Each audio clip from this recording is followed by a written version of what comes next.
నమస్తే ఫ్రెండ్స్. ప్రఖ్యాత నాటకం గురజాడ అప్పారావు గారు రచించిన కన్యాశుల్కం నాటకమునకు మీ అందరకు స్వాగతం. మనందరికీ తెలుసు, అప్పటి సామాజిక పరిస్థితులు, కన్యాశుల్కం ఆచారం అమల్లో ఉన్న రోజులకు సంబంధించిన అంశము ఈ నాటకం. అప్పటి సామాజిక అంశాల నేపథ్యంలో పాత్రలు, పాత్రధారుల మధ్య జరిగే సంభాషణల మధ్య కొన్ని తిట్లు, బూతులు మరియు అభ్యంతరకర వ్యాఖ్యలు సాగుతూ ఉంటాయి కదా. అప్పటి కాల పరిస్థితులకు జరిగే వాస్తవాలు యథాతథంగా ఈ నాటకం నందు ప్రచురితమైంది.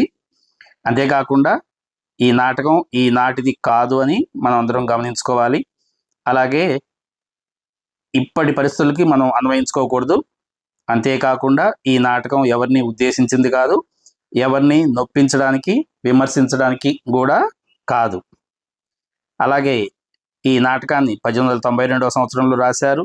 తొలి ప్రదర్శన 1892 ఆగస్టు 13న విజయనగరంలో జరిగింది.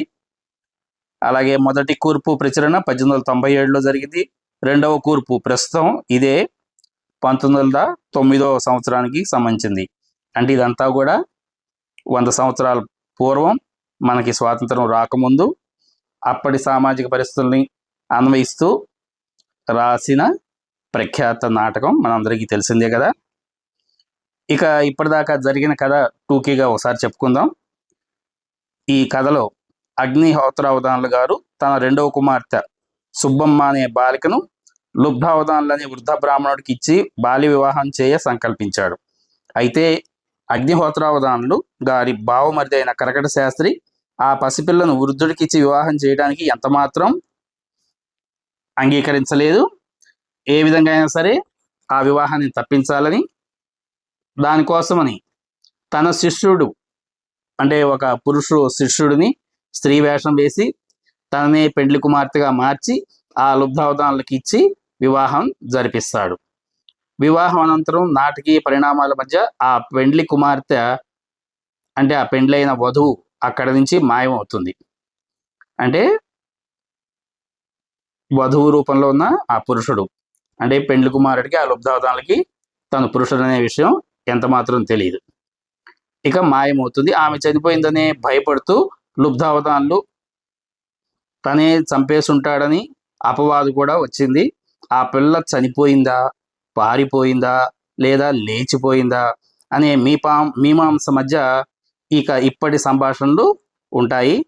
ఇక లుబ్ధావధానులు, రామపు పంతులు, మీనాక్షి అంటే తెలుసు కదా, లుబ్ధావధానులు గారి అమ్మాయి, అసిరిగాడు, పూజారి గవరయ్య,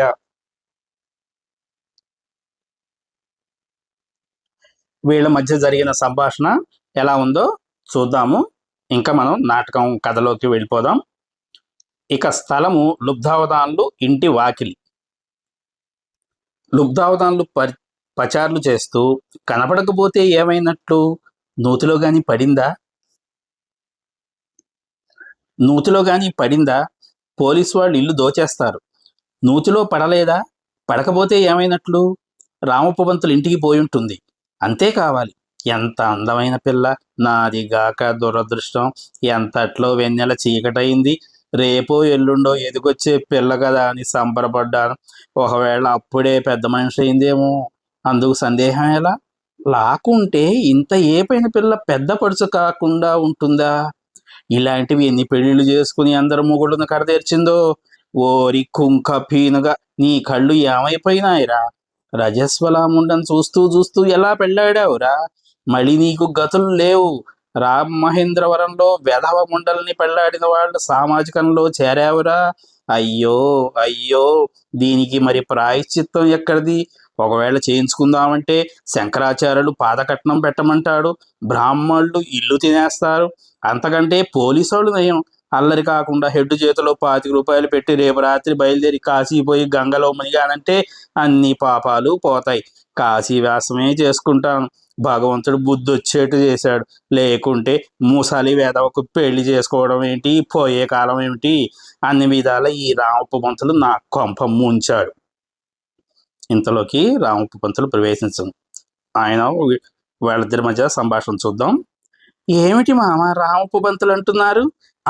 ఏమీ లేదు. ఇంత రాత్రి వేళ పచారులు చేస్తున్నారేమిటి? ఏమీ లేదు, నిద్ర పట్టక. మామగారు, ఆ కంటే ఇప్పుడు తెమ్మని మధురవాణి భీష్మించ కూర్చుంది. శ్రమని ఆలోచించక శ్రమని ఆలోచించక ఇప్పించాలి. కంటే ఏమిటి? మీ భార్యకి పెట్టిన కంటే అండి. నా భార్యకి నేను పెట్టలేదు. మీరు పెట్టమంటే నేను ఎరువు తెచ్చాను కానా? నేను పెట్టమనలేదు. అయితే దొబ్బేస్తావా ఏమిటి? మీ భార్య మెడలో ఇప్పుడు ఆ కంటె లేదు. నా భార్య ఎవరు? నా భార్య ఆనాడే చచ్చింది. మొన్న మీరు పెళ్లి చేసుకున్న పిల్ల మీ భార్య కాదంటయ్యా. రెండో పెళ్లి ముండ నాకు భార్య ఏమిటి? రెండో పెళ్లి ముండేమిటి? రెండో పెళ్లి ముండని నువ్వే అన్నావు. ఏమిటి?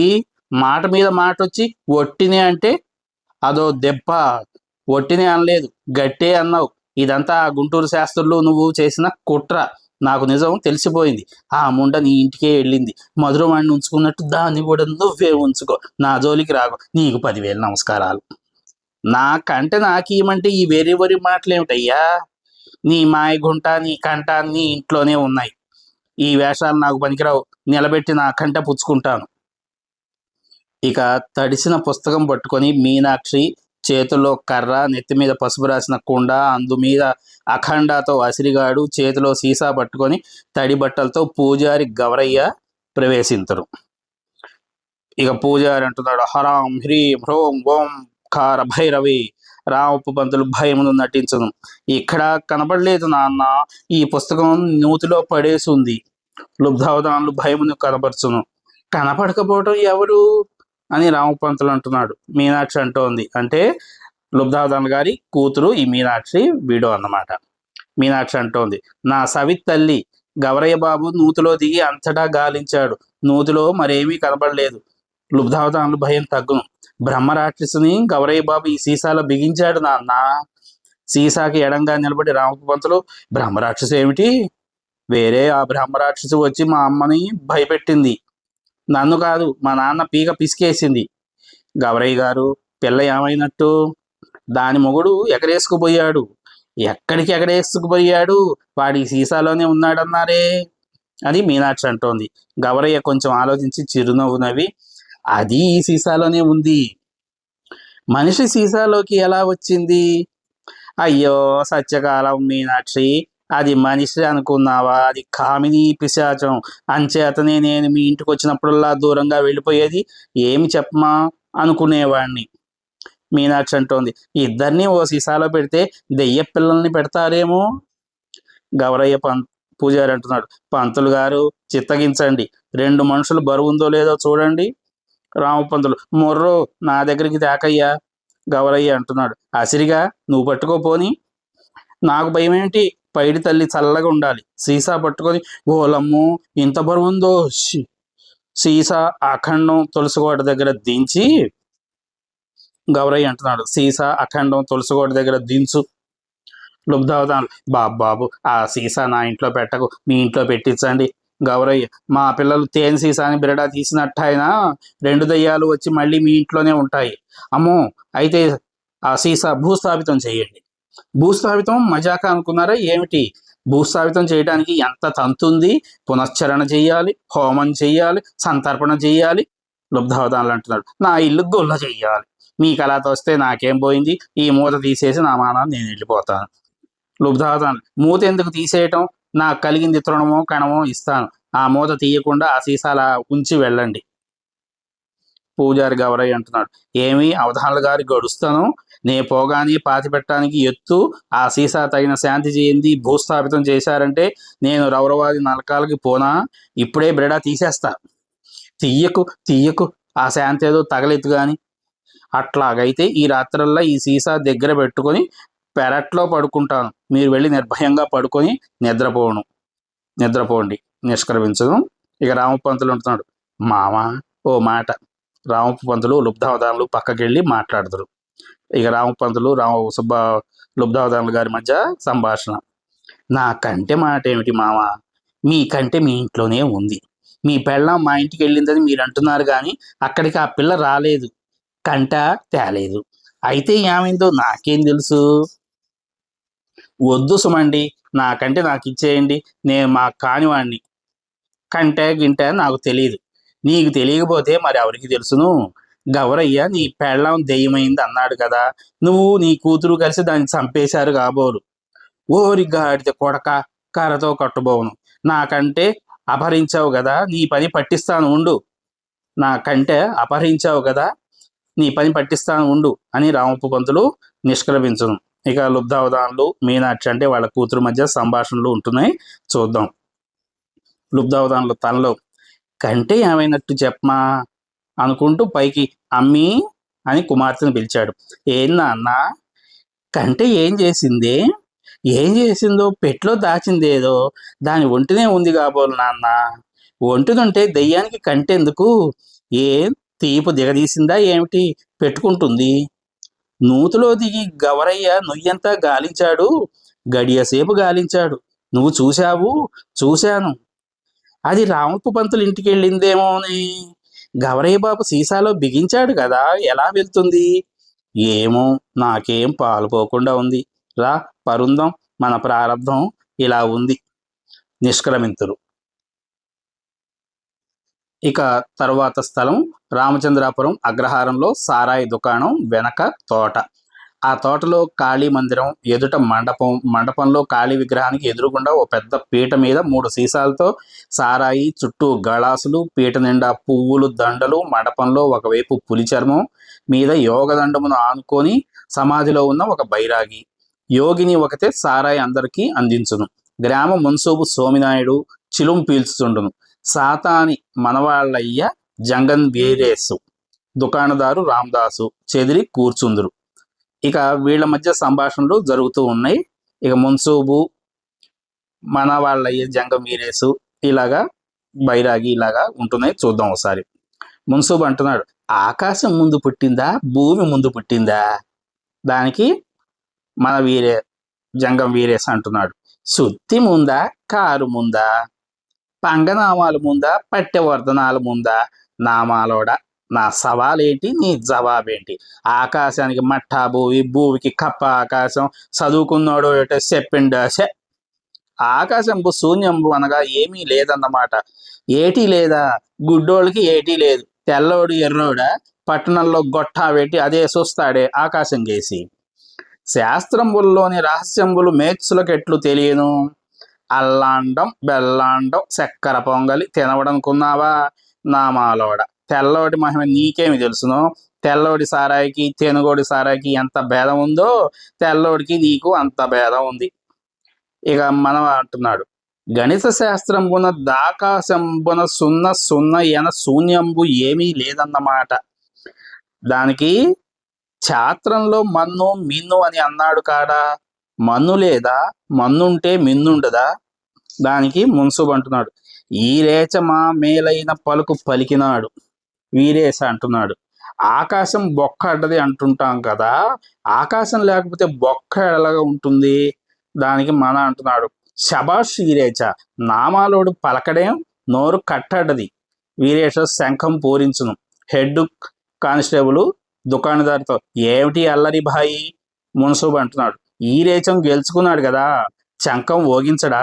దుకాణదారు, గురోజు గారి సమాధికి భంగం వస్తే శపించిపోతారేమో. బైరాగి కళ్ళు తెరిచి, శివబ్రహ్మం శివబ్రహ్మం శివోహం. వీరేశ్, చూశావు నేస్తం, శివబ్రహ్మం అన్నారు. బైరాగి అంటున్నాడు, రామబ్రహ్మం రామబ్రహ్మం రామోహం. మొదటి మాటను రెండవ మాట రద్దు చేయను, రామానుజ రామానుజ. దానికి వీరేశ, చివచివా చివచివా. దుకాణదారి అంటున్నాడు, ఎందుకు కాట్లాడతారు? నీ శివుడు నిజమే, అడుగో ఆ సీసాలో ఎలుగుతున్నాడు. నీ రాముడు నిజమే, అడుగో ఆ సీసాలో ఎలుగుతున్నాడు. వినలేదా తత్వం? గాజు కుప్పెలోన గడుచును దీపంబు, ఎట్టులుండు జ్ఞానం మట్టులుండు. తెలిసినట్టి వారి ద్రేహంబులందును ఈశ్వదాబురామ ఇనురవేమా. దానికి బైరాగి, సత్యం సత్యం. దుకాణదారు అంటున్నాడు, గురోజీ తమకంతా ఇసిరమే. ద్రేహం గాజు కుప్ప, ద్రేహంలో ఉండేది పరమాత్మ, గాజు కుప్పలో ఉండేది అన్నసారం. ఈ అన్నసారం ద్రేహంలో పడితే గాని పరమాత్మ పెజ్జలించదు. ఏం సెలవు? దానికి బైరాగి అంటున్నాడు, ఈ పరమరహస్యం నీకెలా తెలిసింది తమ్ముడా? దుకాణదారు అంటున్నాడు, తమ వంటి వారి దయవల్ల గురు. నలుగురు వైపు చూసి, చూశారా భాయి, నేను ఎప్పుడూ ఈ మాటే కదా చెబుతూ ఉంటాను, అఖాడాకు వస్తే గాని పరబ్రహ్మం పట్టుబట్టం ఎలాగా? దానికి బైరాగి, అమృతం అనేది ఏమిటి? సారాయే. నాడు ఇదే కదా తాగడానికి దేవాసురులు తన్నుకు చచ్చారు. చివచివా చివచివా అని వీరేశ్ అన్నాడు. ఇక మన రామానుజ ఇక మున్సుబు, కాట్లాటమాని ఘానం ఇనండొప్పి ఎర్రిగొల్లోళ్ళు, కాట్లాటమాని ఘానం ఇనండొప్పి ఎర్రిగొల్లోళ్ళు.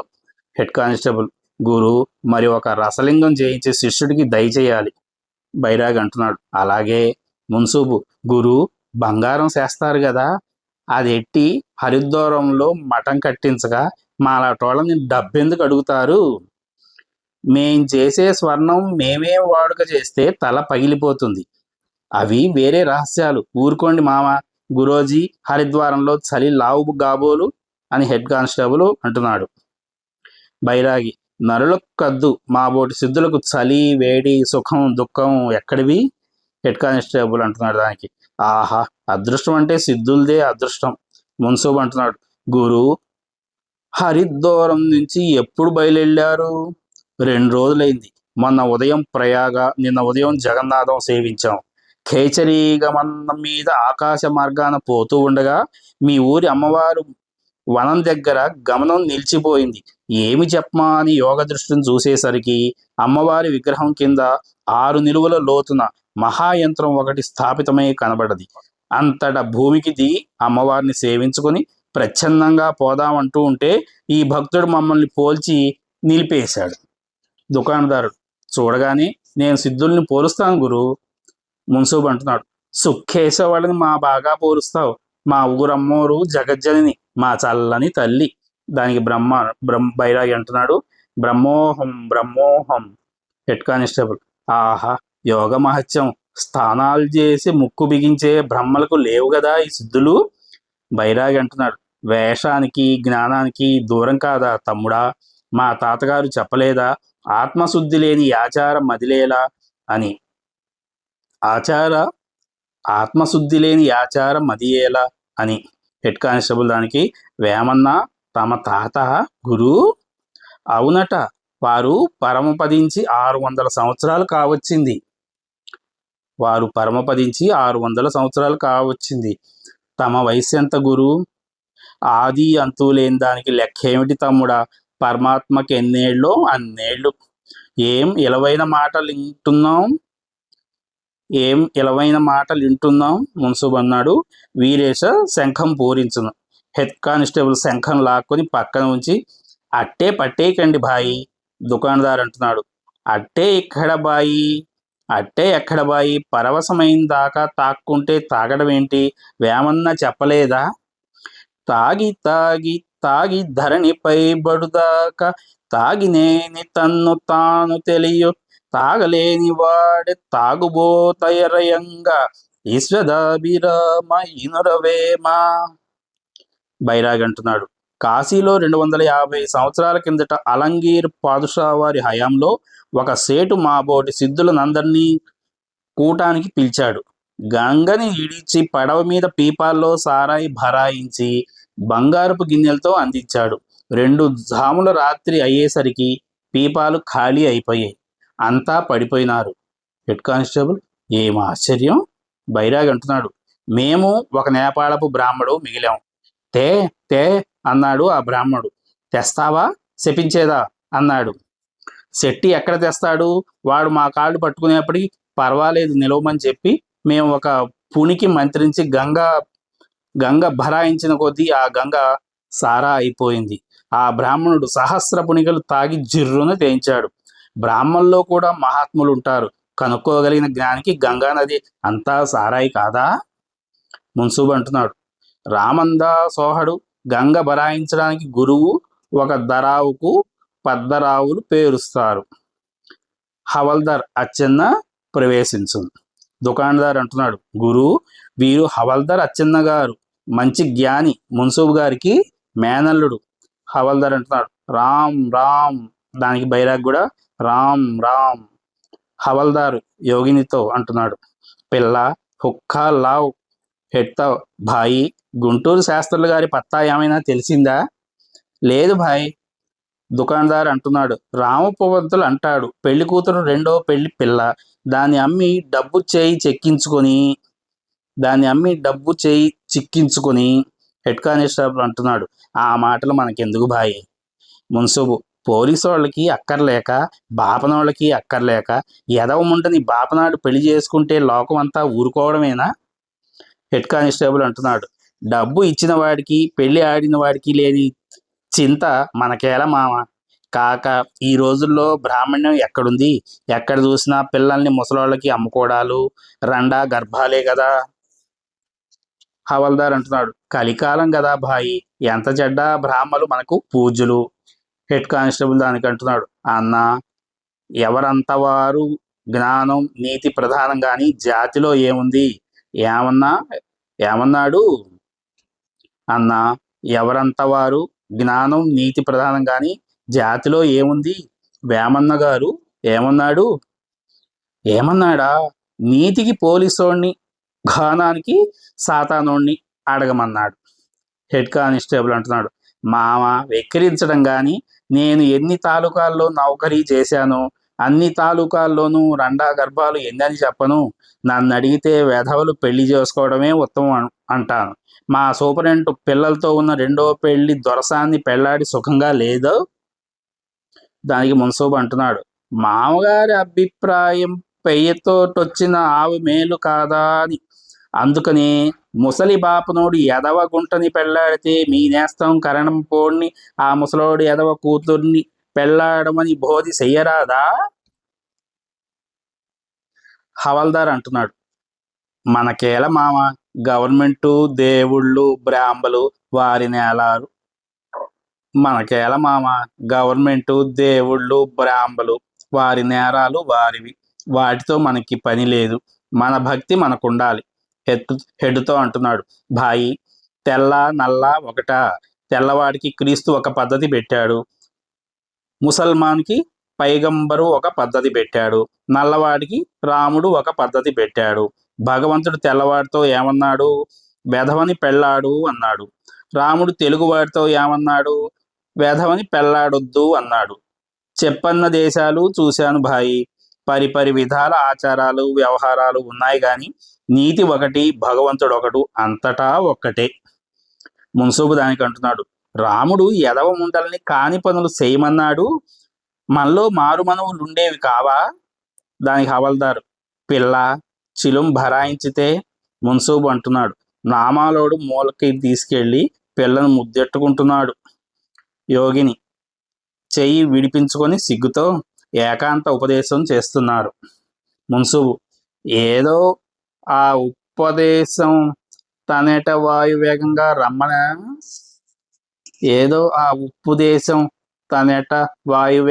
రమ్మన దుకాణదారు, ఏమిటి భాయి అనరాని మాటలు అంటున్నారు? మన యోగిని పరమభక్తురాలు. మున్సూబు లెంపలేయించుకుంటాను. పిల్ల, ఆ నామాలోడు చెప్పిన ఉపదేశమేంటో నా చెవులో కొంచెం చెప్పరాదు? యోగిని సారా గళాసు హవల్దారు ఎదుట ఉంచును. మున్సూబు, నామాలోడి ఉపదేశంతో పిల్లకి మతోయింది. బైరాగి, హవల్దార్ గారు అమృతం సేవించరా? హవల్దారు చిరునవ్వు నవ్వి, తాక్క సోజరువాడు చెడ్డాడు, తాగి సిపాయివాడు చెడ్డాడు, జ్ఞానికి జ్ఞానపత్రి, తాగుబోతుకు సారాయి. ఇక మున్సూబు అంటున్నాడు. పింఛను పుచ్చుకుంటివి కదా, ఇంకా పిసాయానా చెయ్యాల్దుందా అల్లుడోడా? పింఛను పుచ్చుకుంటివి కదా, ఇంకా పిసాయానా చెయ్యాలనుందా అల్లుడోడా? దానికి హవాల్దారు. కుంపిణి సమ్మక్ తిన్న తర్వాత ప్రాణం ఉన్నంతకాలం కుంపిణి బావుటాకి కొలువు చేయాలి. రేపు రుషియాలో యుద్ధం వస్తే పింఛన ఫిరక యావత్తు భుజాన్ని తుపాకీ వెయ్యవా? కుంపిణి నమ్మక తిన్న తర్వాత ప్రాణం ఉన్నంతకాలం కుంపిణి బావుటాకి కొలువు చెయ్యాలి. రేపు రుషియాలో యుద్ధం వస్తే పింఛను ఫిరక యావత్తు భుజాన్ని తుపాకీ వెయ్యవా? దానికి మున్సూబు. రుస్సావోడి ఓడ నీటిలో ములిగి నడుస్తుంది కదా, నువ్వు తుపాకీతో ఎవరిని కొడతావు? దానికి హవాల్దారు.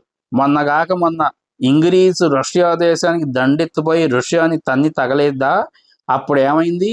అప్పుడు అదే అవుతుంది. మా రాణి చల్లగా ఉండాలి.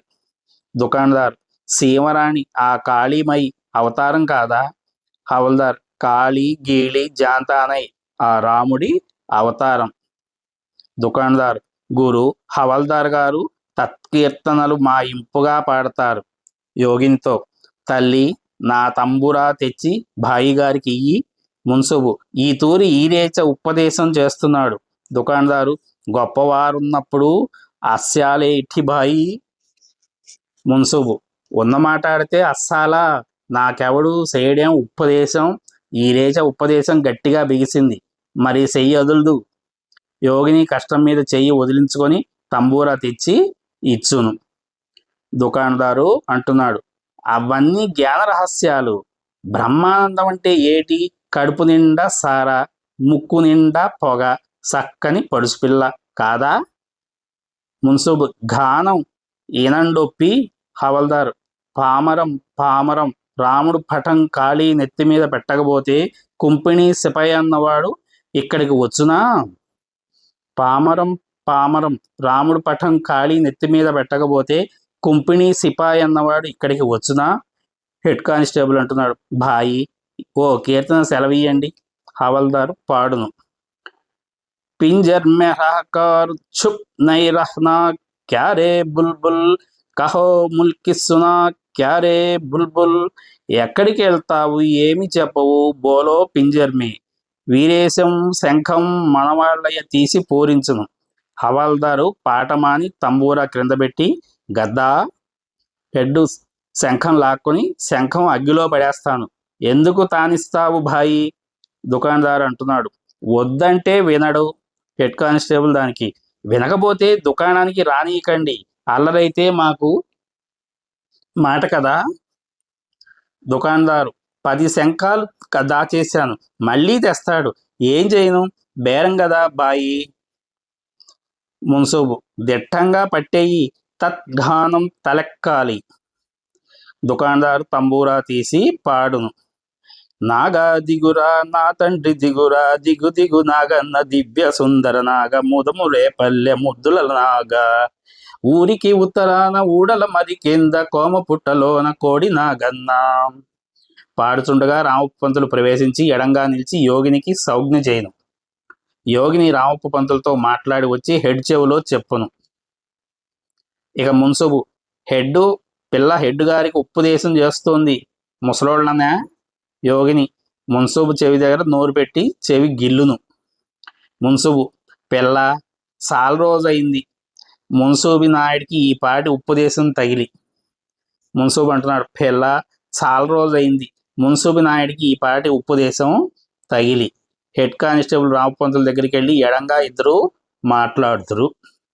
హెడ్ అంటున్నాడు: కొత్తవారు ఎవరూ లేరే, బావాజీ గారు ఉంటే మీకు భయం ఏమిటి? కొత్తవారు ఎవరూ లేరే, బావాజీ గారు ఉంటే మీకు భయం ఏమిటి? రామప్ప పంతులు అంటున్నాడు: కొత్త పాత ఆలోచించుకోలేదు, కొంప ములిగింది, మీ సాయం కావాలి. డబ్బు ఏమైనా పేలుతుందా? హెడ్ అన్నాడు: మీ చేతైతే పేలుతుంది. ఏమిటొచ్చిందో చెప్పు. లుబ్ధావధానులు పెళ్లాడిన గుంట మధురవాణి తాలూకా కంటె తీసుకుని ఎక్కడికో పారిపోయింది. ఎందుకు పారిపోయిందో? మీనాక్షి చావగొడితే పారిపోయింది, ఎక్కడ ఎదిగినా కనబడలేదు. ముందు మీ జవాన్లని దౌడు తీయించండి. హెడ్ అంటున్నాడు: ఈ రాత్రి వేళ మా జవాన్లు మాత్రం పట్టుకోగలరా? పోలీసు జనాలంటే 10 కళ్ళు 10 కాళ్ళు ఉంటాయనుకుంటామే, మరి ఏమిటి? ఈ రాత్రి వేళ మా జవాన్లు మాత్రం పట్టుకోగలరా? పోలీస్ జనాలంటే 10 కాళ్ళు 10 కళ్ళు ఉంటాయని అనుకుంటున్నావా ఏమిటి? దానికి రామప్ప పంతులు: దాని సిగ్గోసిరి, దాన్ని పట్టుకోవడం నాకెందుకు, నాకంటే నాకు ఇప్పించండి అయ్యా. హెడ్: ఏమిటి నీ మాటలు? ఆ కంటె పట్టుకు ఆ పిల్ల పరారైందని చెబితివి, నేను కంటె ఎలా ఇప్పిస్తాను? రామప్ప పంతులు దానికి: ముసలవాడిని అడిగితే అది పట్టుకుపోయిందంటాడు, కానీ నిజంగా వాడు పెట్టెలో దాచేసి ఇవ్వకుండా ఉన్నాడు. దానికి హెడ్ అంటున్నాడు: నన్ను ఏం చేయమంటావు? రామప్ప పంతులు: కూనీ కేసని ముసలాన్ని బెదిరిస్తే నాకంటే నాకు ఇచ్చేస్తాడు, మీ చెయ్యి కూడా తడవుతుంది. హెడ్: అలాగనా? కానీ నువ్వన్నట్టు ఆ పిల్ల కానీ కంటె పట్టుకు పరారీ అయిపోయి ఉంటే? పోనీయండి, దాని ఖరీదు ఇప్పించేయండి. వాడిప్పిస్తాడా? మరి మీ సాయం ఎందుకు కోరాను? ఇస్తాడని నాకు నమ్మకం లేదు, అయినా చూస్తాను. కేసని ఎత్తడానికి 2-3 సాక్షులు ఉండాలి. మందిరంలో ఉన్నవాళ్ళు హెడ్ అంటున్నాడు, వీరేశం మన వాళ్ళయ్య 3వ కాలంలో ఉన్నారు. హవల్దార్ అబద్ధం ఆడమంటే తంతాడు. మున్సూబు నాయుడు ఇంత రాత్రి వేళ అంత దూరం నడిచి రాలేడు. ఇహ ఆడను పాడను రామదాసు ఒక్కడే కదా. రామపంత్ మరి ఆ బైరాగ్గాడి సాక్ష్యం పలకడే. వేషం వేసుకు ముష్టెత్తుకునే బైరాగా అనుకున్నావా ఏమిటి? ఆయన గొప్ప సిద్ధుడు, నిలువెత్తు ధనం పోసిన అబద్ధం ఆడడు. రామపంతులు అంటున్నాడు, సాక్ష్యం పలకవద్దు, ఏమీ వద్దు, దగ్గర నిలబడితే చాలను, పిలుచుకురండి. కా కానిస్టేబుల్ వెళ్ళి దుకాణందారును బైరాగ్ని తీసుకువచ్చును. ఇది ఫ్రెండ్స్ గురజాడ అప్పారావు గారి Kanyasulkam. Thank you for watching. నమస్తే.